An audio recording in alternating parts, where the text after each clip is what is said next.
Print and electronic media సోదరులందరికీ నమస్కారం. ఈరోజు ఈ ప్రెస్ మీట్ పెట్టడం గల ముఖ్య కారణం, గత సంవత్సరంన్నర నుంచి అంటే పోయిన సంవత్సరం 2023 నుండి ఈ రోజు వరకు కొట్లాడింది ఫోన్ ట్యాపింగ్ పైనే. ఫోన్ ట్యాపింగ్ గురించి అందరూ మాట్లాడని సమయంలో గతంలో నాకు వచ్చిన మెయిలే, ఇప్పుడు ఏదైతే నాకు ఒక మెయిల్ వచ్చింది, ఈ మెయిల్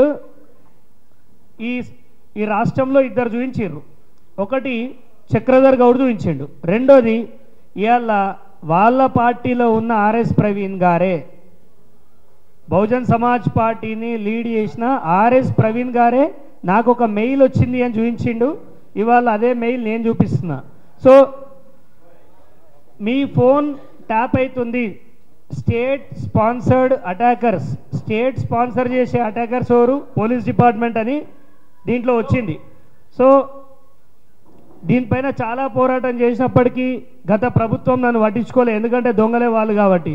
కానీ ఇలా జరుగుతుందని చెప్పేసి డీజీపీ గారికి నేను వినతి పత్రం ఇవ్వడం జరిగింది.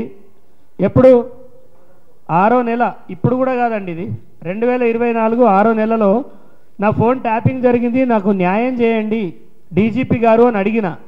దాని తర్వాత కోర్టుకు కూడా పోయినా అండి, నేను కోర్టుకు కూడా పోయి కోర్టులో ఆధారాలు సమర్పిస్తే అక్కడికి వెళ్ళి నేను న్యాయం జరుగుతుంది అనుకున్నా. ఇవాళ హరీష్ రావు పైన ఎఫ్ఐఆర్ అవ్వడం జరిగింది. మరి ఈ కేసులో A1గా ఎఫ్ఐఆర్లో హరీష్ రావు పేరే చూపించారు అనుకుంటున్నా, ఖచ్చితంగా వారిదే. ఎందుకంటే రాధాకృష్ణారావు నన్ను చంపేస్తా అని బెదిరించిండు, వాళ్ళ మనుషులు నన్ను పైసలు డిమాండ్ చేసిర్రు. నా ఇంట్లో దాదాపుగా 20 ఫోన్లు ట్యాప్ అయినాయి, నేను సాక్ష్యాలతోటి ఇచ్చిన, అన్ని ఫోన్లు ట్యాప్ అయినాయి. సిద్దిపేట్కి ప్రణీత్ రావు వచ్చిండు, ఎలక్షన్ సమయంలో ప్రణీత్ రావు వచ్చిండు, మా దగ్గర ఒక వార్ రూమ్ ఏర్పాటు చేసి నాతో పాటు ఇంకా ఎవరెవరి ట్యాప్ చేసిరు నాకు తెలియదు, కానీ సిద్దిపేటలో మాత్రం ఆయనకి ప్రధాన అభ్యర్థి నేనే, వీడు నన్ను ఇబ్బంది పెడతాడు అని చెప్పేసి నన్ను అకారణమైన కేసులు ఇరికిచ్చిండు. నేను ఏ తప్పు చేయకున్నా ఇంట్లో ఉన్నవాడిని తీసుకెళ్ళి రేప్ కేసు ఇరికిచ్చిండు. ఆ బద్నాంతో నాకు చాలా అవమానం జరిగింది. దాని నుంచి తేరుకునే లోపే ఉద్యోగాలు ఇస్తా అని మోసం చేసిండని మళ్ళొక 2 అక్రమ కేసులు పెట్టిండు. అల్లకెళ్ళి బయటికి వచ్చిందో లేదో ఒక వార్నింగ్ ఇచ్చిర్రు, ఇప్పటికైనా బీఆర్ఎస్ మాట వింటే బాగుపడతామని. అప్పటికి రాకపోయేసరికి మా ఇంటి లోపలికి చొరబడి ఇల్లంతా విధ్వంసం చేసి నన్ను కిడ్నాప్ కేసులో కూడా ఇరికిచ్చారు.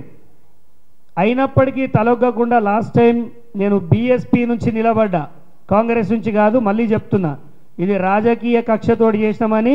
ఆయన ట్వీట్లు చేస్తుండు, ఆయన ట్వీట్ చేసినంత మాత్రం సరిపోదు, ఇక్కడ సాక్ష్యాలన్నీ ఆయన తప్పు చేసిండని చెప్పడానికి ఖచ్చితంగా ఆధారాలు ఉన్నాయి. నెక్స్ట్ ఇంకొకటి ఏంటంటే, నాకు ప్రణీత్ రావుకి సంబంధం లేదు, రాధాకృష్ణారావు కూడా నాకు తెలియదు, సిద్దిపేట నుంచి పోటీ చేసిన ఆయనకు అడ్డొస్తున్నా అనే ఆయన నా ఫోన్ ట్యాప్ చేయించిండు.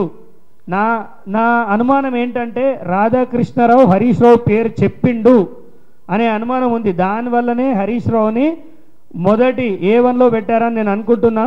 ఫోన్ ట్యాపింగ్ అవసరం అందరికంటే ఎక్కువ హరీష్ రావుకే ఉన్నది. ఈ ఎన్నో ఆధారాలు ఇస్తే తప్ప ఈ కేసు అనేది ఎఫ్ఐఆర్ కాలేదు, అంత ఈజీ కాదు. హరీష్ రావు ఏం పాల్లాగే చిన్న పిల్లగాడు కాదు, అన్యాయంగా తీసుకుపోయి అది చేస్తే ఆయన ఉన్నాడు అని చెప్పడానికి 1,000,000 ఆధారాలు ఉన్నాయి. వారు చేసిన దుర్మార్గాలే. గత ప్రభుత్వం మారిపోయింది కదా క్షమిద్దామంటే కాదు కదా, ఆయన చేసిన గాయాలు సమాజంలో ఇంకా ఉన్నాయి. ఎన్నో కుటుంబాలని ఈ ఫోన్ ట్యాపింగ్ ద్వారా ఎంతోమంది వ్యాపారస్తులను పొలిటీషియన్లను లొంగ తీసుకున్నారు. వాళ్ళకు లొంగలేదనే ఒక నెపంతో అడ్డమైన కేసులు పెట్టించాడు. నా మీద 6 కేసులు నమోదైనాయి. సో నేను ఎప్పుడైతే కేసు పెట్టానో అప్పుడు నేను కాంగ్రెస్ పార్టీలో లేదు, ఇది గుర్తించాలి. 2023 ఆగస్టు 29కి నాకు ఈ మెయిల్ వచ్చింది, ఇవాళ రాలేదు. ఈ మెయిల్ ఇప్పుడు రాలేదండి, మీకు కావాలంటే సాఫ్ట్ కాపీ ఇస్తాను. ఇది యాపిల్ నుంచి వచ్చింది, ఏదో నేను చెప్తే పంపించాడు, హరీష్ రావు చెప్తే పంపించాడు. ఇది ప్రతిదీ ఈ బీఆర్ఎస్ వాళ్ళకి ఏం అలవాటు అయిందంటే ఇది రాజకీయ కక్షలతోటి ఇవన్నీ చేస్తున్నారని మాట్లాడుతున్నారు. నిజంగా రాజకీయ కక్షలతోటే చేయాలనుకుంటే ఈ పార్టీకి నువ్వు, మీ మామ, మీ బామ్మర్ది జైల్లో ఉండాల్సింది. ఇంత టైం తీసుకోరు, సంవత్సరం పాటు వీళ్ళని జైలు వేస్తలేరు ఎందుకు అని ప్రజలంతా క్వశ్చన్ చేస్తున్నారు.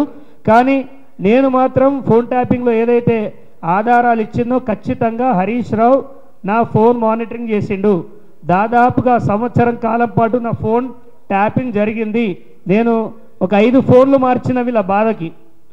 ఎక్కడికి పోయినా భార్యతో ఏం మాట్లాడినా, తల్లితో ఏం మాట్లాడినా ప్రతి ఫోను విన్నాడు. లాస్ట్కి వస్తే మా డ్రైవర్ ఫోన్ని కూడా ట్యాప్ చేశాడు. ఇంత అవసరం హరీష్ రావుకి మాత్రమే ఉంది. హరీష్ రావు ఏమంటుండంటే, నాకు ఏ అన్యాయం తెలియదు, నేను ప్రజల కొద్దీ పోరాడుతున్నా, అందుకే నా మీద కక్ష సాధింపు చర్యలు అంటారు. కక్ష సాధింపు చర్యలు బీఆర్ఎస్కి తెలిసినట్టు ఈ రాష్ట్రంలో ఎవరికి తెలివై ఎంతమందిని అన్యాయంగా జైలు వేసిరో అందరికీ తెలుసు. కాదంటే బాధితులందరికీ నేను ఒకటే మాట చెప్తున్నా, ఖచ్చితంగా అందరూ బయటికి రావాలి. ఒకవేళ పోలీస్ స్టేషన్ అంటే భయం ఉంటే మీ వాట్సాప్లో కానీ, ఫేస్బుక్లో కానీ, ఇన్స్టాగ్రామ్లో కానీ మీకు జరిగిన అన్యాయం చెప్పండి. ఒక్కడినైతే చంపుతారు, 1000 మందిని ఏం చేస్తారని నేను అడుగుతున్నా. ఈ ఫోన్ ట్యాపింగ్లో హరీష్ రావుని వెంటనే అరెస్ట్ చేయాలి, లేకపోతే ఈయన సాక్ష్యాధారాలు మేనేజ్ చేస్తాడు. గతంలో కూడా నేను ఆరోపించిన వీళ్ళు బీజేపీ వాళ్ళందరూ ఒకటే. వీళ్ళు ఫోన్ ట్యాపింగ్ కోసం ఈయన పోయి నితిన్ గడ్కరీ కాళ్ళు పట్టుకున్న విషయం కూడా నిజమే, ఇదేం అబద్ధం కాదు. బీజేపీ తోటి కొలాబరేట్ అయ్యిండు, అతి తొందరలో బీజేపీలకు పోతాడని కూడా నేను ఆరోపించిన. మీకు ఇంకొక విషయం కూడా చెప్పాలి.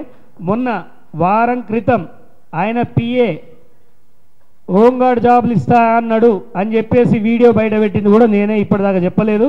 అన్ని మీడియాలో వచ్చింది, కానీ అది కూడా స్టింగ్ ఆపరేషన్ చేయించింది నేనే. రాజు ఒకటైతే అతను ఒకటైతాడా? పాలేరోడు అట్లే ఉన్నాడు, రాజు అట్లే ఉన్నాడు. వాళ్ళ వ్యవస్థ మొత్తం దోపిడీ వ్యవస్థ ఉన్నది. ఉద్యోగాల పేరిట డబ్బులు తీసుకున్నది వాళ్ళు. ఇదే పంజాగుట్టలో నన్ను అన్యాయంగా అరెస్ట్ చేయించిండు. సో న్యాయం కోసం నేను తిరిగినా. ఇవాళ డెమోక్రసీ ఉందని నమ్ముతున్నా. కొంతమంది అంటున్నారు ఎఫ్ఐఆర్ అయిపోతుందా అని. అట్లీస్ట్ ఇప్పుడే కదా ఆపరేషన్ స్టార్ట్ చేసింది, ఇంకా సాక్ష్యాధారాలు సాధ్యమైతే ఇస్తాము.